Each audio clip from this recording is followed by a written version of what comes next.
राहिलो शाश्वत या जगामध्ये आणि कवी सुंदर प्रमाण दिलं आणि सुनील काकांनी सुद्धा प्रमाण दिलं. आजा गेला पणजा गेला सगळे जातात आपल्यालाही जायचंय पण जवळचा माणूस दूर निघून गेला की मग मात्र वेदना होतात. परमेश्वर तुमच्या संपूर्ण कुटुंबाला असंख्य बळ देवो आणि असं सत्कार्य त्यांच्या नावाने आपल्याकडून घडवून घ्यावं हीच त्याच्या चरणांवर आपण इच्छा प्रकट करूया.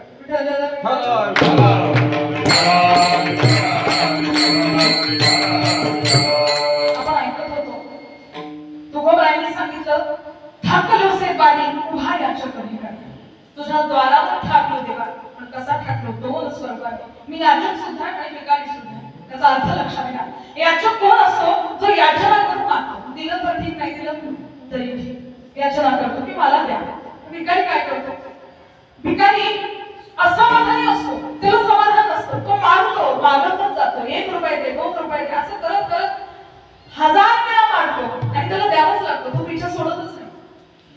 तुकोबाया भगवंताला म्हणतात आज तुझ्या दारासमोर याचक म्हणून आलेलो आहे विनंती करतोय तुला मला दे बाबा पण भिकारी सुद्धा आहे तू एकदा दिलं म्हणून माझं समाधान होणार नाही ही सुद्धा असमाधानी आहे तुला मला परत परत वारंवार द्यावंच लागणार आहे.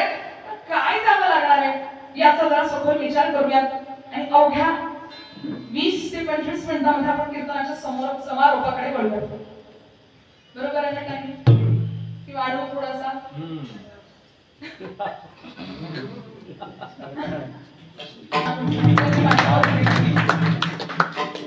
उशीर नाही होणार. आपल्याकडे सांप्रदायिक मर्यादा आहे आणि त्याच काळामध्ये तसं सुरुवातच आपल्या उशिरा झाली मुळात. कितीला सुरुवात झाली कीर्तनाला 9:15 9:30ला कीर्तनाला सुरुवात झाली. अर्ध्या 1 तासात काय पण बोललं जातं आणि तरी प्रयत्न करूया आपण लवकरात लवकर संपवण्याचा. हा बघा काका तुमची परमिशन असेल तर आपण देवाची भक्ती बरोबर आहे. आज पाऊस नाहीये म्हणून जरा आनंद आहे. पाऊस असतं तर मलाही बोलावं वाटलं नसतं तुम्हालाही ऐकावं वाटलं नसतं. आज छान वातावरण आहे दिंडी सुद्धा व्यवस्थित झाली आणि आता कीर्तन हा विषय बंगाळे काका आले पण पाऊस छान मोकळं झालं वातावरण असं म्हणायला हरकत नाही. गणपतीचा भाग वजा करा ते काकडाच करून घेऊ दिली आपण 4 वाजतापर्यंत चालू ठेवून कीर्तन चालेल का? आम्ही तर करणार होतो तुमचं सांगा. तुम्हाला आम्हाला ऑलरेडी गाद्या टाकलेल्या आहेत. आम्ही केव्हा सुलटी बाबू आमचं आम्हाला माहिती पडणार सुलटी समजतं ना आमच्या मलकापूरला विदर्भामध्ये म्हणतात झोपडा म्हणजे सुलटी मारणं असं म्हणतात तिकडे. तर चला गणपतीचा भाग वजा करा. आपण ऐकत होतो तुकोबाया भगवंताच्या दर्शनासाठी जात आहेत आणि म्हणतात ठाकलोय तुझ्या द्वारावर. आज भिकारी सुद्धा आहे आणि याचक सुद्धा आहे मला दे काय द्यायचंय हे मात्र आपण नक्कीच ऐकूया. तुकोबायांनी शाश्वत गोष्ट भगवंताकडे मागितली. श्रीमद्भागवत महापुराणामध्ये सांगितलेलं आहे न तपो भिरणा न वेदेश न ज्ञानेना विकर्मणा हरिहि साधते भक्त्या प्रमाणं तत्र गोपिका. श्रीमद भागवतामध्ये शुकाचार्य व्यासनारायण लिहितात शुकाचार्य वर्णन करतात भगवंताचं अगणित प्रेम भगवंताची अगणित भक्ती कुणाला मिळते न तपोभिरण न वेदेश. तप करणाऱ्याला मिळत नाही वेद गाणाऱ्याला मिळत नाही न ज्ञानी नापी कर्मणा ज्ञानाला सुद्धा मिळत नाही कर्म करणाऱ्याला सुद्धा मिळत नाही. पण हो न ज्ञानी नापी कर्मणा हरिहि साधते भक्त्या प्रमाणं तत्र गोपिका. भगवंत साध्य होतो तो फक्त भक्तीने आणि प्रेमानेच साध्य होतो आणि त्याला सर्वात मोठं प्रमाण म्हणजे वृंदावनातल्या गोपिका आहेत. किती होत त्यांचं प्रेम. यत्र यत्र मनोयाती तत्र तत्र माधवा. जिकडे दृष्टी जाईल तिकडे परमेश्वराचं स्वरूप त्यांना दिसत होतं. जिकडे दृष्टी जाईल तिकडे भगवंताचं स्वरूप जाज्वल्य त्यांना दिसायचं. इतकं अगणित त्यांच्यावर असलेलं प्रेम आणि म्हणूनच संतांनी सुद्धा मागितलं भक्ती प्रेमा विना ज्ञान नको देवा.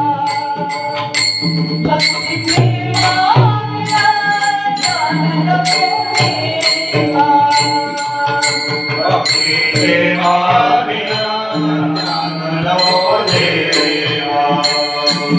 भक्ती प्रेमा विना ज्ञान नको देवा.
जास्त दिसले पाहिजे म्हणून कसा असं मात्र आपलं ऐकत असावं.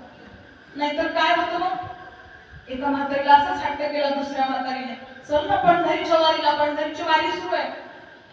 ती म्हणाली मी नाही येत बाई, माझा संसार आहे. पण तिने बळजबरी तिला तयार केली. तिने कपाळाला इच्छा आठा पडल्या, आता बळजबरी म्हणते तिच्यासोबत जावं लागणार, कपडे घेतले, ती घाली बळजबरी आणि गेली तिकडे. आता तुम्हाला माहितीये पाऊस आहे, पाय चिखलाने भरलेले आहेत, सगळीकडे वारा काटे सगळे टोचतात, कधी ऊन आहे कधी पाऊस आहे कधी वारा आहे, सगळं तिला कळायला मिळतंय. तिची जिव्हार आली, तिची तळपायाच्या मस्तकात घेतली आणि ती म्हणायला लागली, या शेजारीनं बरं नाही केलं बया. या शेजारीनं इकडच्या नाही बरं, तर यांना ईश्वरीला वाटतं मलाच म्हणते, या शेजारीनं बरं नाही केलं बया, मला पंढरीला नेलं बया, मला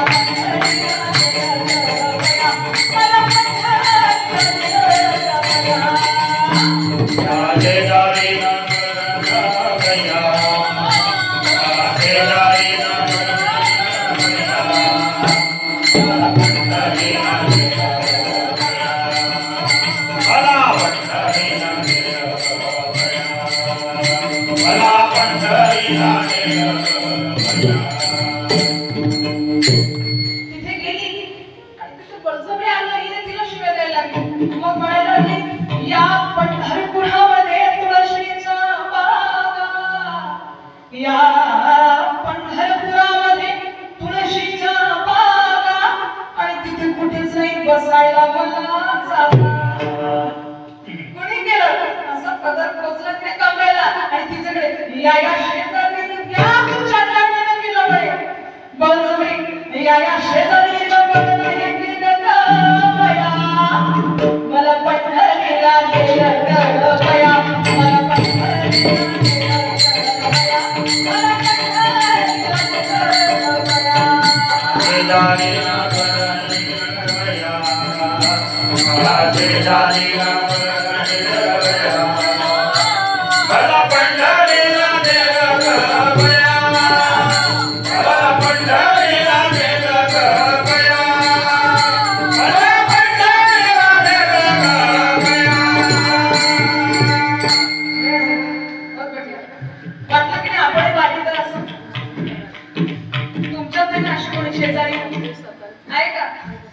असायला पंढरीला नेणारी चालते, बांधणाला नेणार नाही पाहिजे, तर मागच्या गल्लीत बांधण चल तिकडे असं म्हणणारी नको. पंढरीला नेणारी कधी चांगली नाही का, असं बळजबरीचं. आजकाल यंगस्टर सुद्धा वारीला जायला लागले, जे तरुण आहेत ते. पण ते कशासाठी जातात माहितीये, कशासाठी जातात, वारी 2025 वारीचा आनंद वारी, या सेल्फीसाठी आपण वारीमध्ये जायचं. असे काही आहेत बुद्धीचे लोक. तरुणांनी करावा, परमार्थ करावा. तरुणांनी परमार्थ करणं गरजेचं आहे, कारण तरुणा भाग्यवंत नडे महत्वाचं आहे. या म्हातार लोकांनी भरपूर केला, भरपूर जगले आणि सुंदर परमार्थ यांचा झाला. आपला कधी होणार, आपण कधी नामस्मरण करणार, आपण कधी हातात मेळा घेणार, आपण कधी हातामध्ये टाळ घेणार, आपण कधी पावलांचा आनंद घेणार, जरा सखोल विचार करावा. मला नवल वाटतं. आता तसं शहरी भागामध्ये कोणी जास्त यंगस्टर्स तरुण लोक येत नाही, खरं तर यायला पाहिजे. नुसतं सायन्स मित्रांमध्ये, सायन्स जिथे बंद पडतं तिथे अध्यात्म सुरू होत असतं. सायन्स सुद्धा पांगळत पडावं तिथे अध्यात्माला उभं राहता येते. पण इथे काही विचित्रच परिस्थिती आहे. नाही येत तरुण मंडळी कीर्तनामध्ये, नाही येत तरुण मंडळी कथेमध्ये, नाही त्यांना परमार्थ करावा असं वाटत. हो, पण बाकीच्या ठिकाणी मात्र यांचं जाणं गरजेचं असतं असं यांना वाटतं. मी माझ्या कीर्तनात नेहमी सांगत असते की संस्कृती फार विकोपाला गेली. आता सध्या संस्कृती हा विषय चांगला नाही. मुळात संस्कार चांगले व्हावेत हेही तेवढं खरं आहे. संस्कार चांगले झाले बघा, संस्कार हा एक विषय असा आहे, संस्कार जर वाईट झाले तर नराचा नराधम होतो. इथे बसलेल्या माऊल्यांनी आणि वडीलधाऱ्या ग्रंथांनी सर्वांनी ऐका, संस्कार जर वाईट झाले तर नराचा नराधम होतो आणि संस्कार जर उच्च दर्जाचे झाले तर नराचा नारायण झाल्याशिवाय राहत नाही. नराचा नारायण आपल्याला व्हायचं. मागच्या कोणी टाळ्या वाजवल्या, तुम्ही नाही म्हणत, माझ्यासाठी वाजवा असं मी म्हणत नाही, पण किती सूक्ष्म विचार याच्यामध्ये प्रकट केलेला आहे. थोडे संस्कार चुकले की नराचा नाराधम आहे. सगळ्या जीवनाची राख रांगोळी आहे. पण संस्कार जर उच्च दर्जाचे आपल्याला देता आलेत ना मुलांना, तर त्याचा नारायण सुद्धा होऊ शकतो. विचार आपल्याला करायचा. मुला मुलींना सांगायचंय, अरे तुझं पुस्तक माहितीये मला, तुझा अभ्यास माहितीये मला, 5 तास कॉलेजमध्ये जाऊन कम्प्युटरचा अभ्यास करतो ना तू, 10 मिनिटं देवाला दे. किती मिनिटं? 10 मिनिटं. 10 मिनिटं संस्कृती विषय काहीतरी वाच, ज्ञानोबराय विषय काहीतरी वाच, तुकोबराय विषय काहीतरी वाच. त्यांनी त्यांच्या वेळी काय काय केलं या समाजासाठी जरा थोडंसं वाच. आज काळाची गरज आहे. मुलांना सांगावं, बाळा तुझं वर्तणूक, तुझं वागणूक व्यवस्थित असावं. घराच्या बाहेर निघाल्यानंतर बाहेरून येणारी प्रत्येक स्त्री ही तुझी बहीण आहे आणि तुझी आई आहे या भावनेने तिच्याकडे बघायचं. आईने कानकडे जाऊन सांगायचं. मुलींना सुद्धा तेच सांगणार असं. आईने सांगावं, लक्षात ठेव, उंबरठा ओलांडतेस. उंबरठा फार महत्वाचा आहे. आपल्या घराचं संरक्षण, आपल्या घराचं पायरी, आपल्या घराचं सर्वस्व काही म्हणजे उंबरठा आहे. मुलीला सांगावं, लक्षात ठेव, उंबरठा ओलांडतेस, कपाळाला कुंकू आणि अंगभर वस्त्र घालून घराच्या बाहेर निघत असशील तर निघायचं, नाही तर परत आली नाही तरी चालेल. कारण हे जग विचित्र आहे, मान्य आहे, पण आपण सुद्धा आपली मर्यादा विसरायला नको. आज जग फार पुढे गेलेलं आहे. आपण पंख पसरवायचे, पण मर्यादा मात्र आपल्याला अजिबात सोडायची नाही. मला 1-2 जणांनी प्रश्न विचारले होते, मुलींना कुठे अधिकार काऊन कीर्तन करायचं आणि कथा करायचा? व्यासपीठावर बसण्याच्या अधिकारी मुली असतात का? खरं तर आता गार्गी किंवा देवयानी किंवा मुक्ताबाई या सगळ्यांचे उदाहरण जर तिला देत बसले तर तिला कदाचित पटणार नाही. कारण ती वैज्ञानिक विचारवादी मुलगी होती. जी मला प्रश्न करत होती तिला मी एकच उत्तर दिलं. ती मला म्हणाली, चालतं का असं व्यासपीठावर बसलेल्या मुलींनी, चालतं का असं कीर्तन केलेल्या मुलींनी? त्यावेळी मी तिला एकच सांगितलं की थोबडे कपडे घालून डिस्को मध्ये नाचण्यापेक्षा अंगभर कपडे घालून कीर्तनात उभी राहिलेली मुलगी कधीही श्रेष्ठ.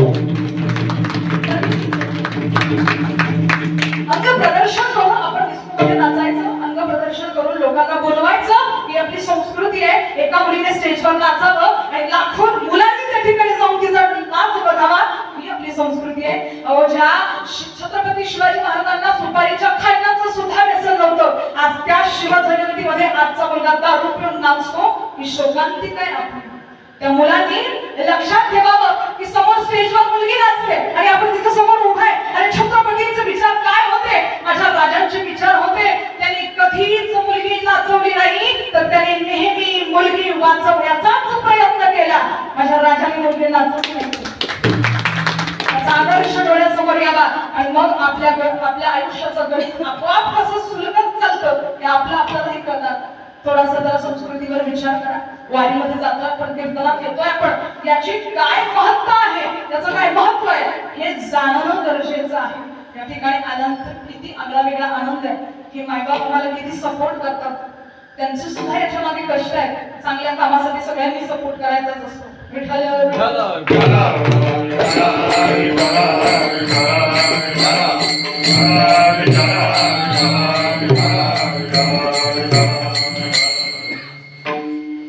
म्हणून चांगल्या सवयी जरा जपा.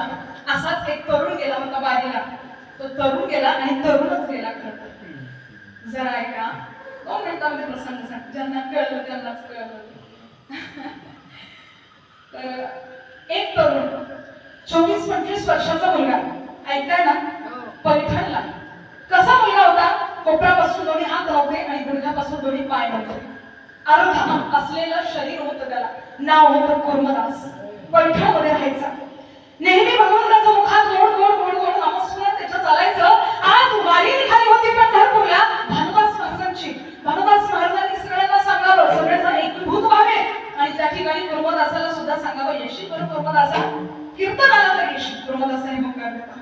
थोडा वेळ व्हावा आणि 8 वाजता कीर्तनाला सुरुवात व्हावी. कुर्मदासाने आईला सांगावं, आई घेऊन चल ना मला कीर्तनामध्ये. जरा गांभीर्याने ऐका, खूप सुंदर असा प्रसंग आहे. 8 दिवस ऐकायचं कीर्तन, फार वेळ नाही हो. आता झालं की झालं, आता घरी जायचं. उद्यापासून काय आहे का काम? आजचा दिवस तुला 5-10 मिनिटं इकडे झाली तरी चालते. पण भगवंताचं यश गायन करण्यासाठी आपण मागे नको यायला. कुठेतरी हे पुण्य आपल्याला सोबत घेऊन जायचंय की नाही?